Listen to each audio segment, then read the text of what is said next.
Hey, this is Jeff Scott, and welcome to this week's edition of my top-down review. I am on the road. I don't have my typical setup, so I apologize if the audio is bad.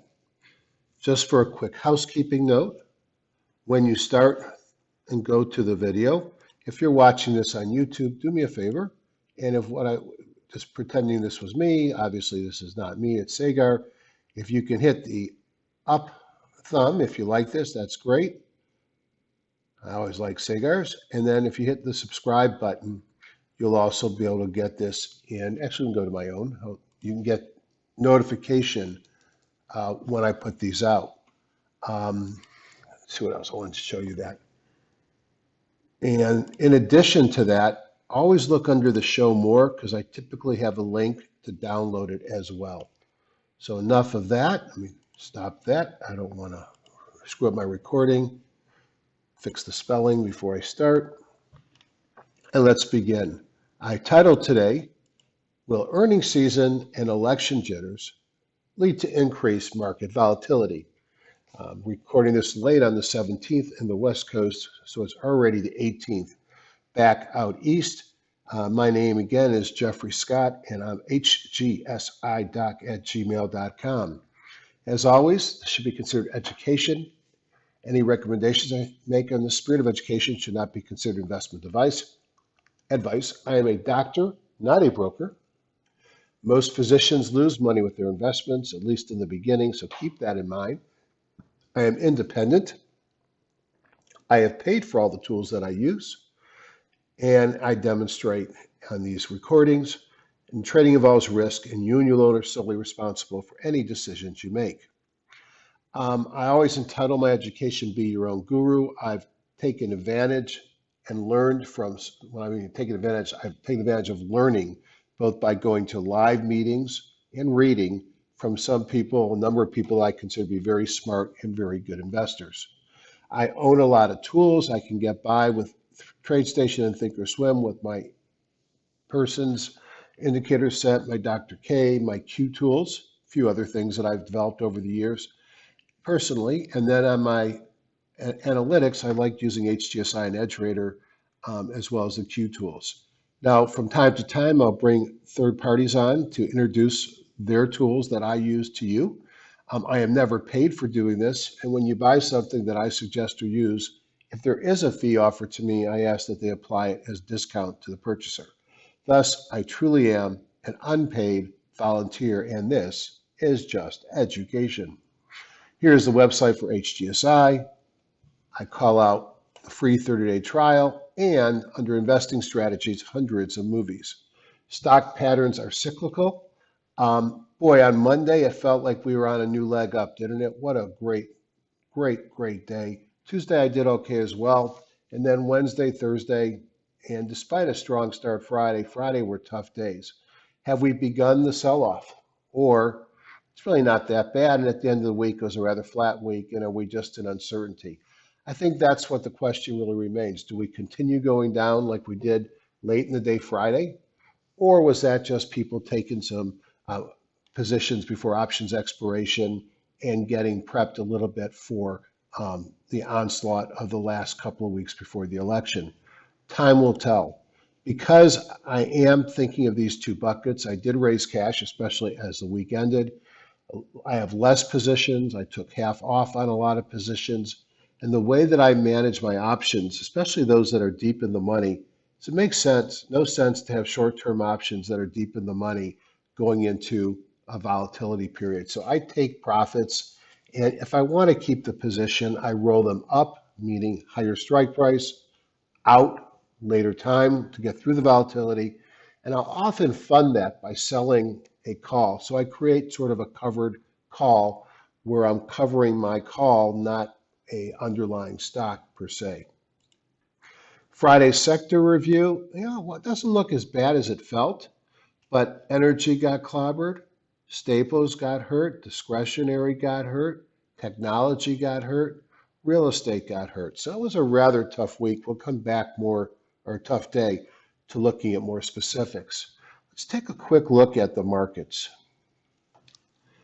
Pull up this, let's maximize this.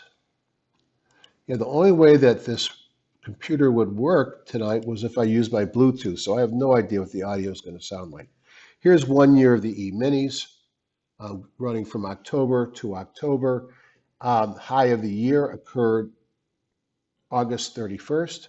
That was the all-time high. The low of the year occurred March 23rd. These are the weeklies, so let me just get you back to the dailies. Fortunately, I figured that out early before I said stuff that wasn't true. So we'll go back, and so high of the year, what the exact date, that was the week, was September 3rd, was the daily high. Actually, the day before this. September 2nd, and the low of the year, March 23rd. So we can see, interestingly, if you look at the year itself, you can see we're up a bit on the S&P, but certainly not a tremendous amount, really up a lot from the lows. We're below the prior highs, and the question becomes, are there head and shoulder tops here? Are we going to fail here? Will there be a double top?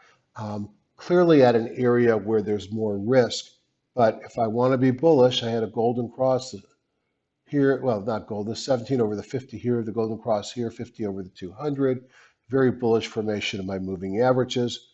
And the sell-off here is occurring on a lot less volume than it did previously. If we look over at the NASDAQ futures, and I hope this is still recording, I guess it probably is.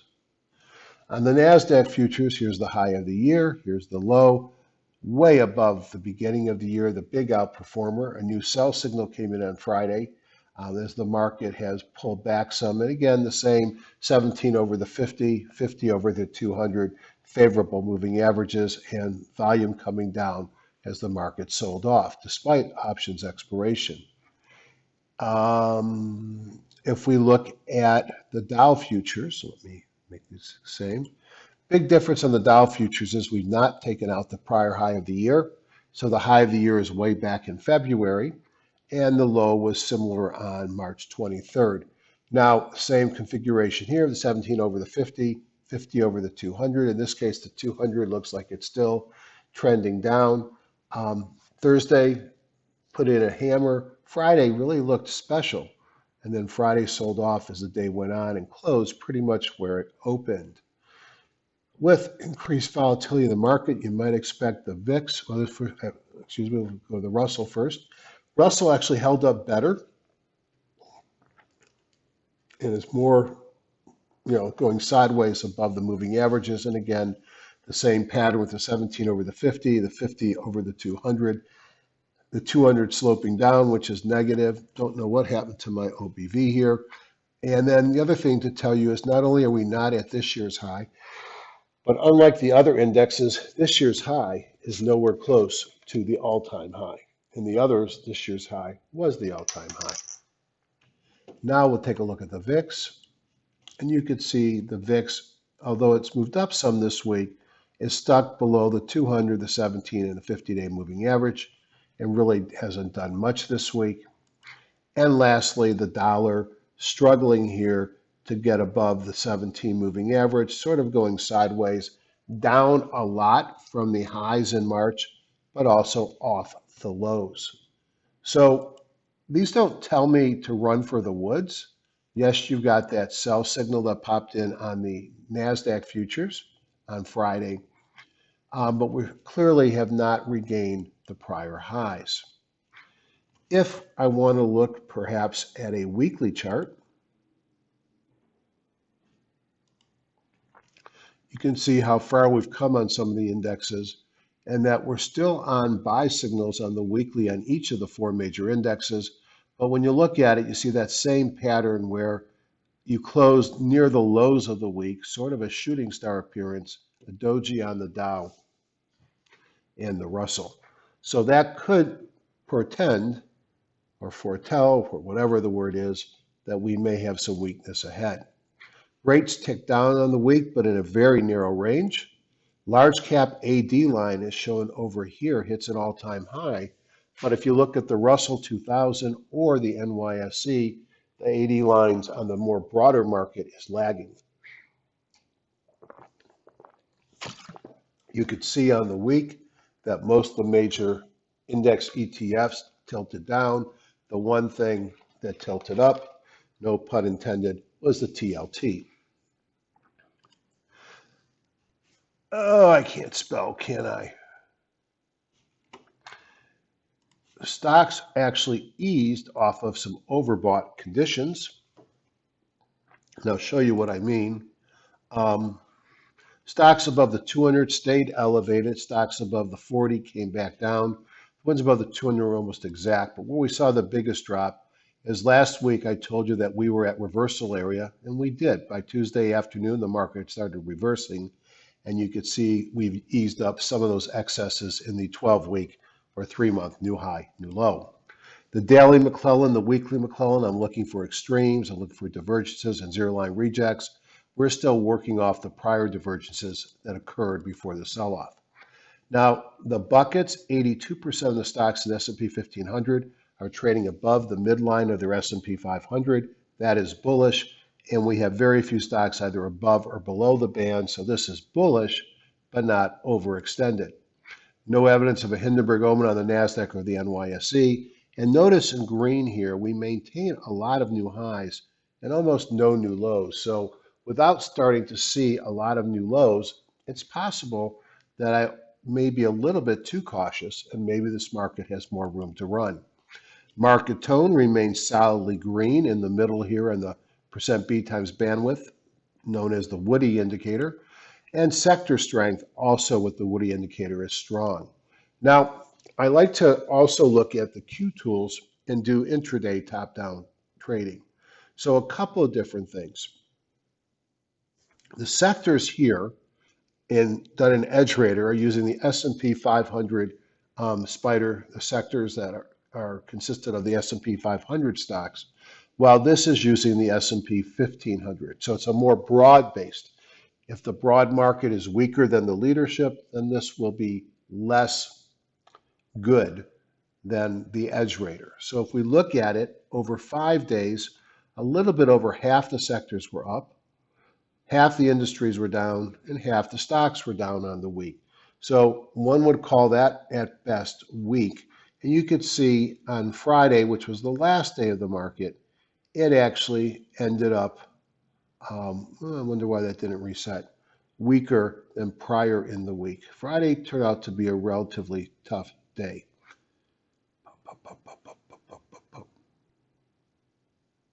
This here and this here are the same. So this is Friday, this is Thursday and Friday, this is Monday through Friday, this is over 10 days and over a month. And clearly you could see that the market was stronger a month ago. Now, if we look at leadership on Friday, which was the 17th, and this is 10/11, Friday was the 16th, Saturday was the 17th, so time doesn't matter. You could see the strength in the market was utilities, which have really, over the last month, have been part of the leadership. Materials have been strong for months. Healthcare has been in and out. Financials actually did better than I thought on Friday. And what's lagging is, well, energy's been lagging almost the entire period of time, real estate, discretionary, communication, and staples. So if I wanted to look at utilities and materials, I could highlight these two, hit the gears, and this brings up all the industry groups backed by the S&P 1500 stocks within those two sectors. Now, if I hit the peer analysis, I open up a spreadsheet with all the stocks in the industry groups I selected, and I selected everything above 130. Then I hit the 3 stars, and that brings up undervalued stocks with earnings growth, and these are the 3 stocks that came up: concrete, coal, or steel rather, and electric utilities, NRG. I took US Concrete, which was one of the 3, and I put it into the Vital tool. Previous tool was the Edge tool. That gives me a list of the other concrete stocks. It tells me a little bit about the group. Volume's a little lighter than I like it to see. And then it shows me that 89% of the group was up on Friday. This here being blue tells me the stock is undervalued with high short squeeze potential. EPS year over year of the past quarter was very good. Over the last couple of years, not so good.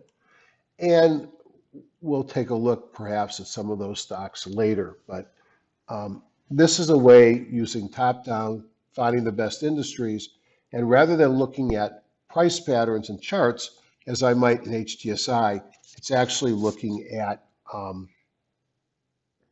the fundamental story. Canaries in the coal mine on the short term, a person sell signal and a low close doji are bearish. Here's a green trend line. We're still holding that trend line here. We've really been going sideways with the trend up. I'd say they're okay for now with a big but. Know your news and earnings. Welcome to Earnings Lollapalooza with a lot of news thrown in. Jerome Powell speaks on Monday. On Tuesday, we got housing starts and permits, and you can see in dark black here several of the Fed heads or the Fed regional heads will be speaking. On Wednesday, we have some energy, mortgage apps, beige book. On Thursday, jobless claims, auction report, and then on Friday, we've got the PMI and Baker Hughes. So anytime anytime Jerome Powell speaks, the Fed head, it's hard to ignore the news. On the other side, boy, is it an earnings week.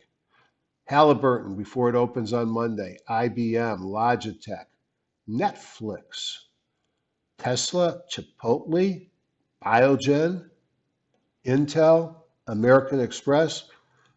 I suspect that many of us, many of you and I, own some of these stocks. So we've got to be on our toes this week because last week, stocks that had tough earnings were not rewarded. It is a judgment call to hold stocks over earnings. It is bad judgment to not know when your stock's earnings date is scheduled. So verbose here. Large cap indices end of the week higher, but were noticeably lower than where they were at Monday's highs.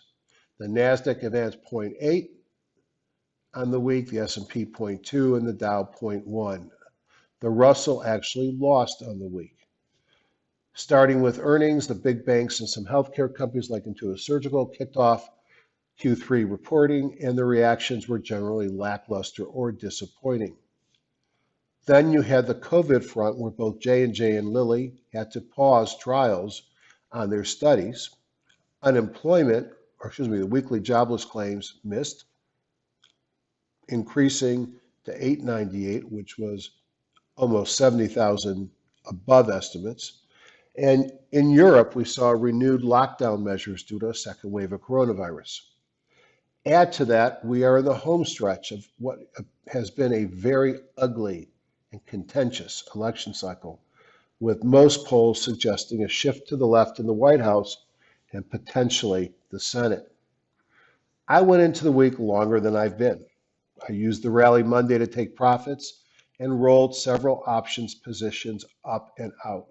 I took some pain as the week went on. I took a lot of profits and raised my highest cash level in years on Friday in prep for potentially lower prices ahead. If I'm wrong and the market goes higher, I still have plenty of exposure, just a whole lot less. And by rolling up and out, I'm locking up profits and limiting my downside risk on my options position. I actually broke 200% plus on the year on Monday at some point. But as I said, I took some heat the rest of the week. I was up overall in the week. I'm up 174% year to date, and that is not annualized on a starting account of 1.4 million. And that 174 is 600 times, or 6 times rather, the NASDAQ. So I'm pretty pleased so far. Part of why I took all my, raised so much cash was because I am concerned and I don't want to lose what I've won. Just to prove I'm not hot air, This is my account that I use for trading. If I netted out the taxes and a couple other expenses that were already planned, I started with 1.4 million. The liquidity, that's a double from where I started, but I take a lot of money out, and you could see my P&L to date, 2.428969.29. So that's where I get that percentage from. I still have a lot of positions. Well, I will. There's a lot of zeros here because they haven't all come off the list until tomorrow. Those would be things that I closed out options positions or expired worthless. I often will do a butterfly and then perhaps roll out the long call and the short and one of the short calls. Then the other half of a butterfly is a short call protected by a long call, and I'll let that part expire worthless, which is how you win because you received a credit for that. Now, quickly looking at TradeStation and going to my market forces, you'll see some of why I'm concerned a bit on the market. If I look at the E-mini futures on the person signal in TradeStation went to a sell on for Thursday. So I look at 6 things. Number 1, is it a green buy or a red sell? I can look at daily, weekly, and monthly time frames. So the daily is a sell, the longer time, weekly and monthly are buys. I look at the paint bar. Green is very bullish. Elder impulse indicator, I should be long or holding. I should not be shorting. Red is very bearish. I should be shorting or holding. I shouldn't be buying long. And blue is I can do whatever I want. So I got blue, green, and green. I am at the top of the upper envelope. I've actually come in. It doesn't like to get beyond the envelope and stay there. You'd see it was early in the week, but it can run up the envelope for quite some time. Then I look for these red dots. If they're green dots underneath, that's bullish. Those red dots are bearish, and that's evidence of MACD divergence. I look for this middle set of dots here, which is the weekly bongos, daily, weekly, and monthly. And the weekly being green, that's bullish. I look at the high jump, and no shocker, we got up to 90, we got up to 81%. So we didn't get to totally overextended on the high jump. This is what a high jump is, where it got to be 100. You see the 100 down here. I can't, if I show you with my arrow, I'll lose it. So it didn't get totally extended, but it got up near the top and it turned down. Other than that, I look at this and I'm neutral, even though I got a sell signal there. Longer term, I'm in buys, and I haven't really broken down here. It's worth watching. That's the E-minis. If I look at the Dow futures very quickly, it looks very similar. Sell, buy. This one did get a little bit closer to 100% at 89.82 before it rolled over. Just the most bothersome thing is the sell signal. Not much different comments than the S&P 500. If I look at, whoops, this is the Dow, my bad. Looks the same. NASDAQ, blue, buy, green. It doesn't look great, but it also doesn't look like it has to go down either. Weaker than it was on Monday. The sell signal is bothersome, but other than that, I don't see a whole lot for me to be worried about. And this we looked at when I thought it was the Dow was actually the Russell. So weaker than a week ago, not obviously bullish, but not obviously going down and crashing either. So I go neutral on what I see here. If I open up HGSI, go to Major Markets Plus, which is in the market analysis groups, hit my warehouse view. I should pop up to 28 things. You probably have 25. I added Innovator IBD breakouts, Innovator IBD 50 fund, and the microsector SPANG, 3 ETFs that correlate well with the types of stocks I trade. I want to look at this with my top-down view, and then I'll rank it by raw combo. So the strength on Friday was the NYSE, utilities, industrials. The dollar, never good for me. On the bottom was silver, gold miners, gas, semiconductors, gold, small caps, NASDAQ 100. On the week, however,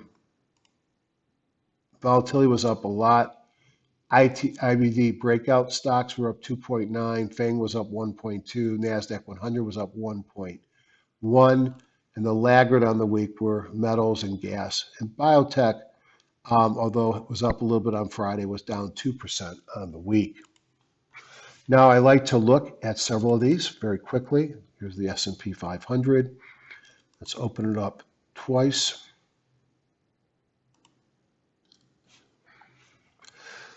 Let's make this one a weekly. So what do I see? I see that the stock is above the February high. It's below the all-time high. Is it, I often like to look at a box. If we take the range, you're never going to see that. Let me try this again. If we take that the range the market has been in over the last really 2 months, we are right in the middle of that range. I can make bullish arguments. We are above the 8-day. We are above the 17-day and the 50, and the 17-day is crossing over the 50. We're above the 200. So that would be the bullish discussion. On the other hand, the bearish discussion is we failed here.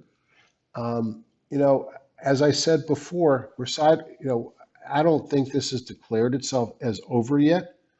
It gave up some. I don't like how the week finished. There's a doji here on the S&P, and I remain sort of mixed on where I think the market's going, but there is significant risk of volatility. The Dow, exactly the same, not a whole lot to say. Also a doji. If I look at the Russell, ditto, a little bit higher in its box, just off its recent highs, not the all-time highs. And then the NASDAQ.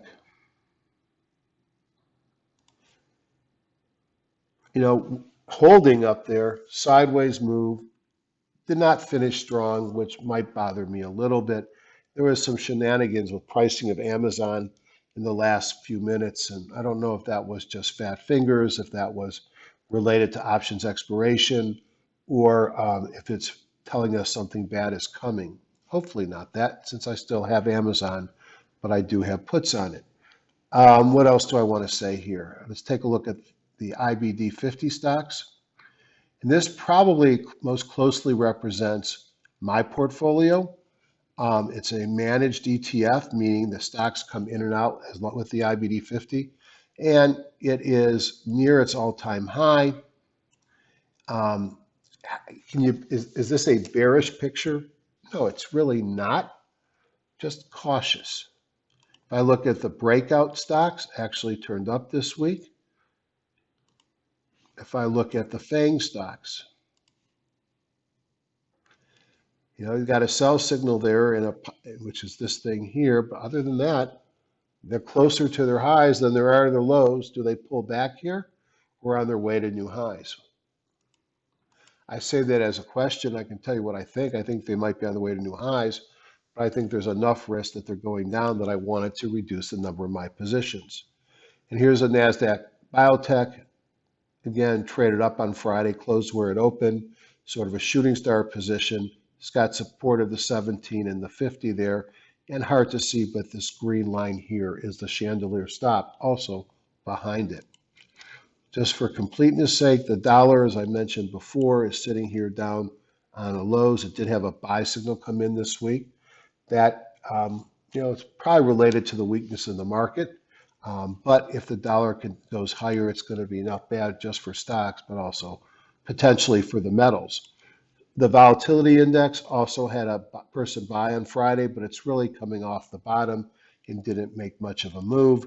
And no surprise, gold and silver week going nowhere, sideways below the major moving averages, the blue being the 50, right now being resistance, and here's silver. So hard for me to be excited one way or the other. I could be neutral. And if I look just at the stock, at the index chart patterns right now that I've shown you, I would be neutral to mildly bullish. But I have to look at the world at large. And because of that, I'm concerned about volatility. And that's why I went a little bit defensive. Not short, but less long, more cash, and a little bit defensive. If we go to number 7, which is the industry groups, you can see I've got 175. This week,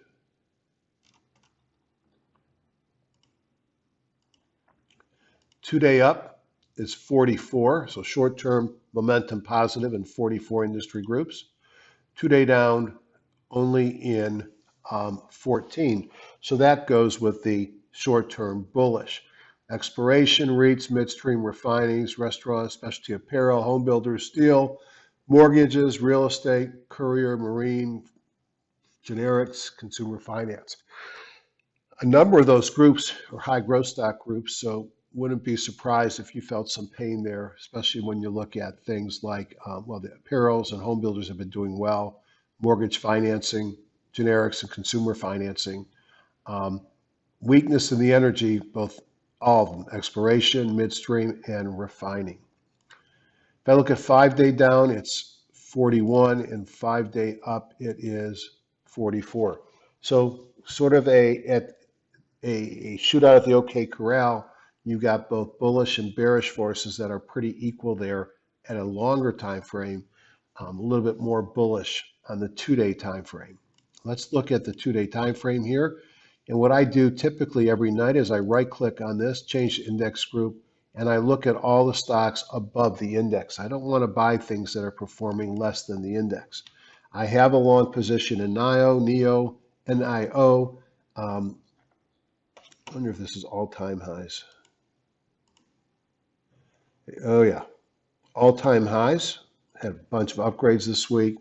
Closed off the high on Friday, but still a positive day with a gap up. Here's telling me that's a red candle high, which puts at some risk for reversal.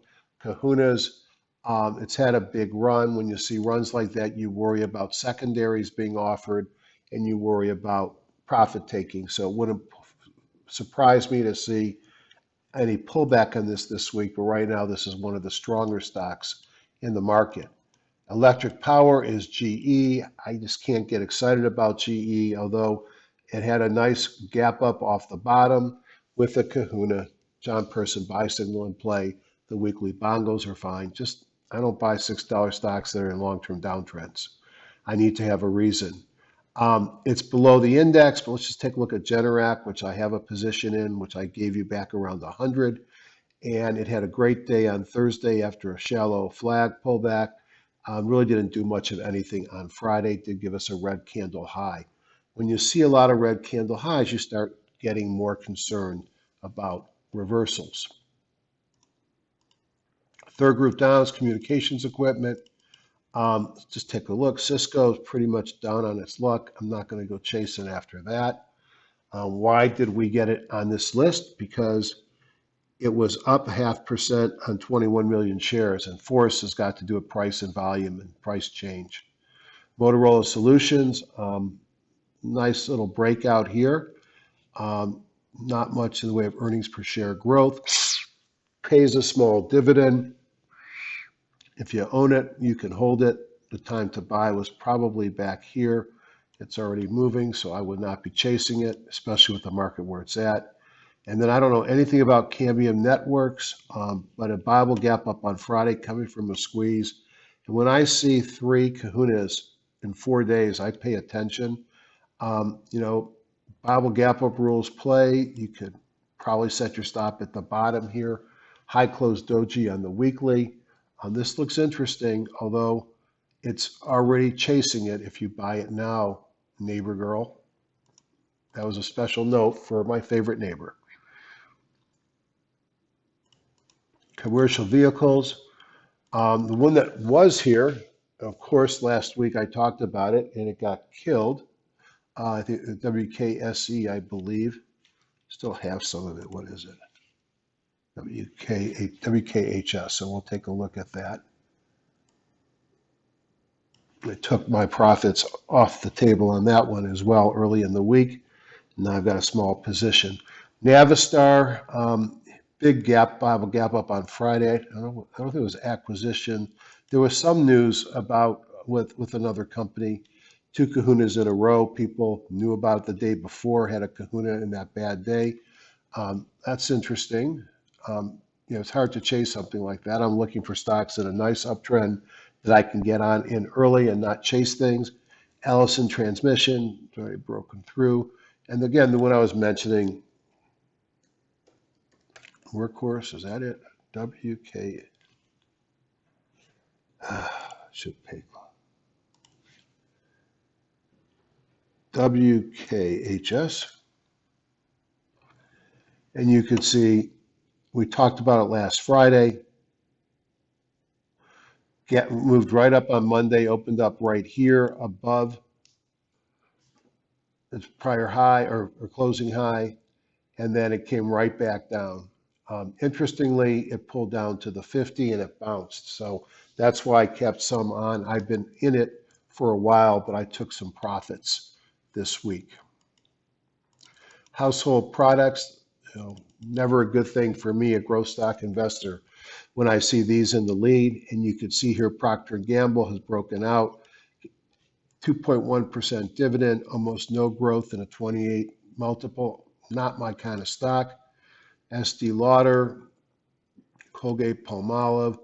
I don't buy these things. If you're buying them, maybe you're buying them for the dividend, for safety. I like cash, and then I deploy the cash elsewhere. GameStop has been, of course, I made this bar here, and then I took profits and missed a big run. Apparently, GameStop's now going to get royalties on PlayStation or Xbox games that are bought online, since we don't buy them in the store anymore. But you can see GameStop actually has some earnings acceleration coming in. Lots of demand.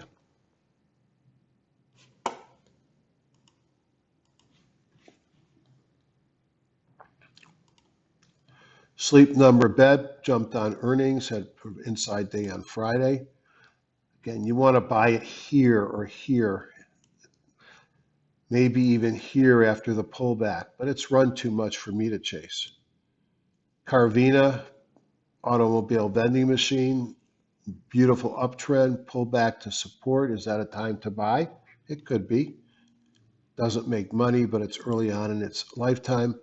Ulta used to be a great story, but their stores are closed and it's an expensive stock and it's gone sideways for some time. I continue to watch. Tapestry did break above its 200 on just last Friday, Wednesday the 7th. Okay.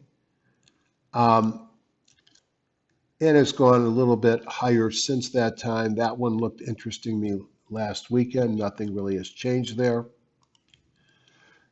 And I go down the list. Can you tell there's not a lot of excitement in my voice? Lowe's companies, a beautiful uptrend, tight. Earnings are out 11/18, so you've got a month. I guess it doesn't hurt that we've had a couple of hurricanes. It's got strong earnings compared to its multiple. I'd rather buy it closer to the 50, like when it gets down here. A little bit of a shooting star on Friday. Bed Bath & Beyond. This one just ran up on earnings. To me, it's too far gone to get in. Tractor Supply breaking out here. Now going sideways, so probably wouldn't go into it now. Kirkland's, I've mentioned this several times, has had a nice run. Doji on Friday, looks like it might be getting tired. I own Home Depot, which is more sideways than Lowe's, unfortunately. Earnings are the 17th, and we should have bought at home when we talked about it when it pulled back here, and I talked a lot about the stock here. This was a breakout here above the chandelier, and that's had a nice little run as well. Large pharma, Pfizer is right now the last one standing with a vaccine that hasn't had issues. It doesn't mean that the others are bad. AstraZeneca is on hold of their trial in the US, but not worldwide. The Pfizer-BioNTech vaccine for COVID seems to be going on track. Lilly's antibodies got derailed, studies on hold. And somebody else's vaccine is on hold as well. Regeneron, their antibody cocktail that was given to Trump, still exciting, but not in production or not available from production yet. And then you have a number of smaller vaccine companies, Moderna, Novavax. We're waiting to see if there's efficacy. So there's a lot of action. And then the World Health Organization now says remdesivir from Gilead doesn't work. So who knows? I've said it before and I'll say it again. I have a hard time believing that any of these large companies are going to see substantial earnings growth because of a vaccine. The world will not pay much for a vaccine for COVID. It'll be incredibly important. A lot of pats on the back, thank you and praise, and then it'll be $10 a shot so we can all afford it. But everybody will get it. If I had to buy one, I'd buy Pfizer here. Why? We've been basing now really since April. We're in the middle of the range. We had a mobile breakout from a squeeze. Our weekly bongo just turned positive. So is our daily. Not that I'm as concerned about that. I said mobile breakout from a squeeze, break above the chandelier stop, person buy signal, pocket pivot, and a kahuna. If I had to buy one, I'd take the 4% dividend of Pfizer. Bristol Myers sideways, AbbVie trending down, J&J sideways, Merck trending down. The challenge with each of these companies is that you have a likely shift to the left in the US government. And to us as individuals and traders, it might be tax implications. But if you're pharma, you're going to have price controls as your concern. Small banks, PNC, their earnings have started, more coming this week, failed at the 50. I wouldn't buy this until it broke above the 50 and held. Now the good news is, that I failed at the 200, not the 50, came back to the 50 and held. I wouldn't buy this until it broke above the 200, retested and stayed up there. First Republic has broken above. It makes money, pays a dinky little dividend. US Bancorp kind of looks like the first one has to clear the 200. There's the index. And if you're longing to play banks because you think they're going to turn, here's an ETF, KRE, that looks just like the stock. So you take out individual stock risk and pays a 3.6 dividend. And lastly, in the top 10, Specialty Pharma. God, I wish I owned this, except I do work with them and I sign non-disclosures, which means I can't buy their stock. Doesn't stop Amgen from buying it. Amgen's got a big investment. You could have bought it here. You could have bought it here. Could have bought it here. Probably a little bit pricey right now. Does not make money, but they've got a very nice portfolio, and they recently bought back some of the shares that they had sold to somebody else in China. Neurocrine Biosciences, stabilizing after a big drop, but it's in the midst of a big drop. Don't catch a falling knife. Mirati Therapeutics, they make an interesting drug for cancer. Nice uptrend. It's been going up really since it presented at ASCO, the American Society of Clinical Oncology meetings 2 years ago. Does not make money. Its market cap here is $8 billion. They do not have a drug on the market. It's expensive. Bridge Bio, move up, sideways, looks like it's ready to go again. Kahuna, pocket pivot, new person buy signal, mobile breakout from a squeeze. That's sort of what I like to see. off of a high base, so a little bit higher risk. Again, another preclinical biotech, $5 billion. Do your research. I don't know what they make. Amicus has run, time to have bought it was back here. You had a mobile breakout from a squeeze. You took out the 50. The next day you took out your chandelier stop. You've already run from 14 up to 17 and a half. That's 20%, 25%, maybe too far gone for my taste. I mean, the key here is you're seeing some strength. So I always go through the top 10 groups on a nightly basis. We'll just look at a couple other things. Casinos. I own some Penn National Gaming, had a beautiful run up here. Of course, it did the secondary game and sold off, and now appears to be running again. My bet is that with Macau being slow and people afraid to go to Vegas, the local casinos might do better, as well as some of the sports gaming that they do online. So I still like Penn Gaming. The other one that I still have some, but I have less at a higher strike price than I did before because I rolled it up, is Caesars.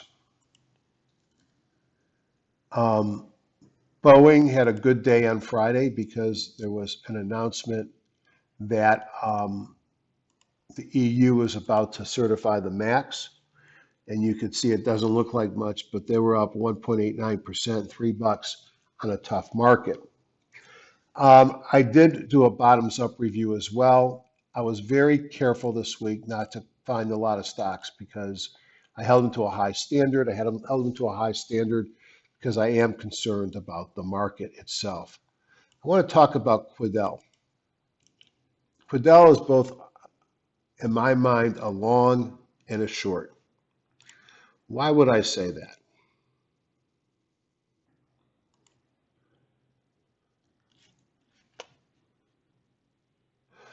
In fact, it's on my buy list, and somewhere it's on a short list too. I like Quidel. I like Quidel for a number of reasons. They're involved in healthcare and vaccine making. They do a lot of contract work. It's a sell because it had a person sell signal coming in here. It's well above its trend line, had a reversal candle here in the weekly. The Roy Kelly cycle told me we're at a cycle high on both the daily and the weekly. And I had a lot of my weekly and my daily bearish signals come in.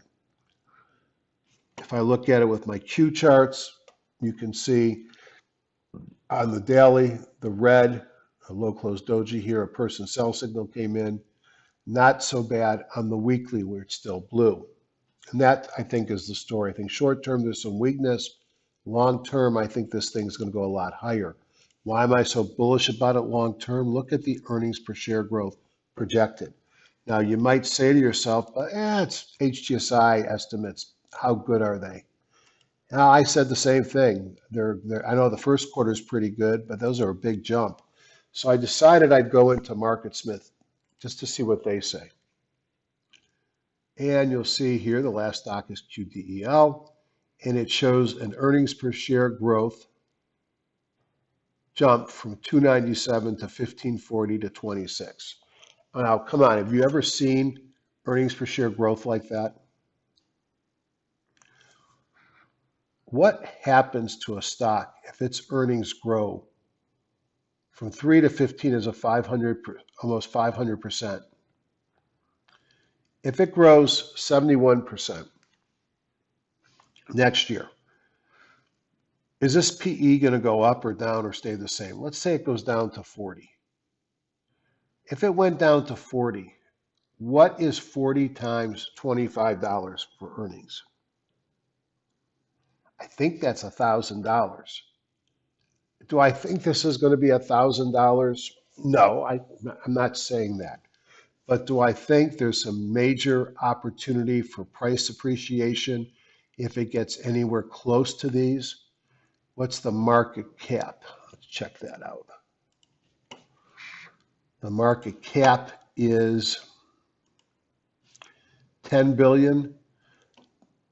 I think this thing has potential to go much higher. Short term, I'm a little bit worried about it. That's why it's on both my buy and my sell list. So normally I have a lot more. I only got 28 stocks this week. Let's just go through them very quickly. They're not all great, and then I'm going to say goodnight. I like this one a lot. The downside is it had a big day on Friday. This is Aldera Therapeutics, ALDX. It is a biotech. Why did I like it? It's been basing since July. It had a Bible gap up, a mobile breakout from a squeeze, a new person buy signal, and a kahuna. ALDX, 600,000 shares traded. Alliance Data Systems, this has been one that's coming off the ground. It used to be a very good stock, a very expensive stock. It's in specialty finance, trades at a multiple that's historically low, pays a 3% dividend. I got to see it get above this 50, but if it breaks the 50, I probably want to get involved. Alphabet, Google, it's above its 50, going sideways. I don't know what it's going to do, but I'm going to watch it. And again, this is a buy watch list. I put into Sonar or market or radar screen in TradeStation a large list of stocks, and then I monitor them during the day for trades. I do the same thing. I haven't yet loaded it, but in Thinkorswim, I would go to Market Watch, Buy Watch. These are some of the last week's. TUMI, 45% up last week. There were quite a few that didn't do so well, including Workhorse. And let me just pull this week's Buy Watch in.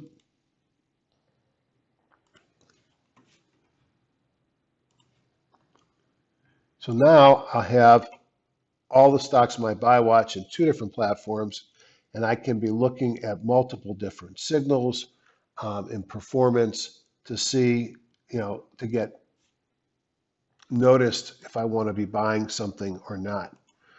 Let's continue on. That's Alphabet.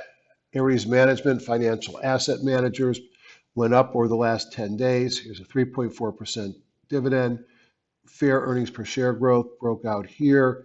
It's moved up quite a bit, but I think you can still buy Ares Management. Bridge Bio, we looked at already. Cerence Inc. is application software. Loose. Run up sideways to the 50 and breaks out. It just looks like it's in a breakout area.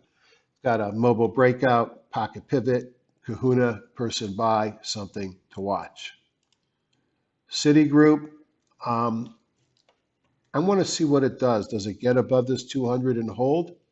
If I look at, well, I'm not going to confuse you. Earnings per share growth, not impressive. 5% dividend is impressive, and it's under accumulation.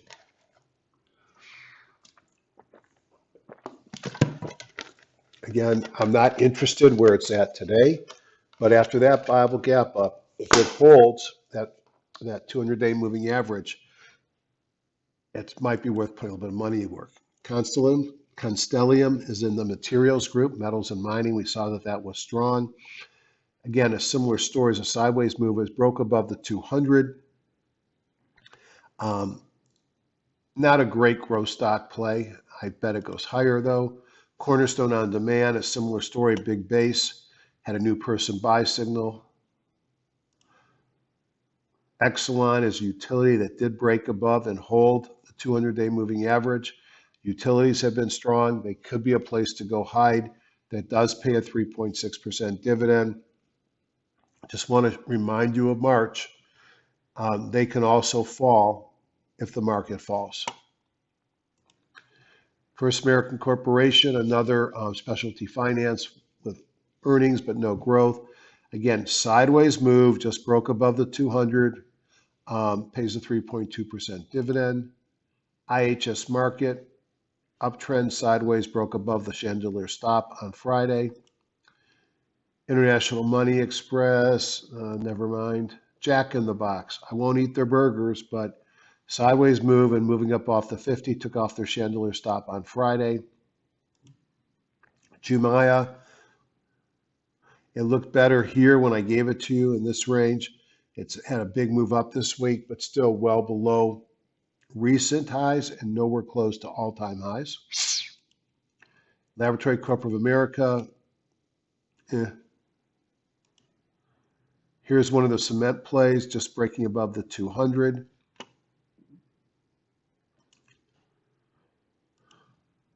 Here's Penn Gaming, Perigo, I gave you Pfizer. Purple's another mattress company like Sleep Number, doing great. It's just hard to jump on something that's so far extended. And I talked about Quidel. And then here's a special situation, Redwood Trust. You can see it's in a very steady uptrend since the March lows. It pays a 10.8% dividend. It has very little intraday fluctuation. Perhaps this might be a way of playing the market into the election where you've got some nice protection with that dividend. ResMed, they make respirator-like equipment for sleep apnea and others, broke above their moving averages earlier in the week. Trinity, they service and create new rail coaches. The rails have done well. Now this and Greenbrier are catching up, broke above its 200-day moving average.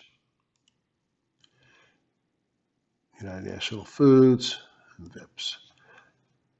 Are any of these perfect that I must buy immediately? Maybe Aldera. Now, I look at these in a lot of different programs. I love the Q tools.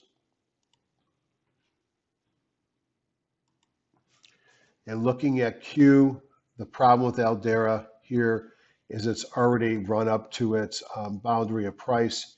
And so I'm not sure Sager would buy this because it's moved so much. I look at the weekly, it's coming right off of support, and I may take a play at this. I liked what I saw on the chart. I don't dislike what I see here, both of these being blue. And looking over here, you could see trend line moved up off of it this week. A high closed doji on the weekly. Yes, I'm right. I'm at resistance, and that's a problem. And notice this is Dr. K's Laguerre RSI adoption saying it's a buy as well. So that is it for today. Just to summarize my thoughts. I think that we're in a potential part of the market where we're going to see increased volatility. That increased volatility may or may not cause the market to correct. Regardless, I'm fat with profits, also fat because I've been at home from COVID and eating everything my wife puts in front of my face. And because I'm fat with profits, I decided that I don't want to be a hero, so I took off a lot. There'll be times when my buying power gets down to less than $100,000 because of margin. My buying power is $1.4 million right now. That just tells you that I have unloaded a lot of positions so that I'm ready for lower prices ahead. And if I'm wrong and the market breaks out and runs, I will have pullbacks and corrections and time to get back in. And if you just think about, for example, the S&P, or let's just look at the NASDAQ, that's even better. And this amazing run that the NASDAQ has had since the lows here in March. Had I bought here at the second buy signal, I would be doing great. Had I bought on any of these pullbacks the whole way up, I will have made a lot of money. You don't have to buy the first break if the market pulls back. You don't have to buy the first time it goes up. You'll have plenty of time to make money. On that note, I'm going to say goodbye and go to sleep. I'm out here in San Francisco, and so it's really only 10:44, but for whatever reason, I am tired. So good night, everybody, and I hope you enjoy this, and please give me feedback. Bye, everybody.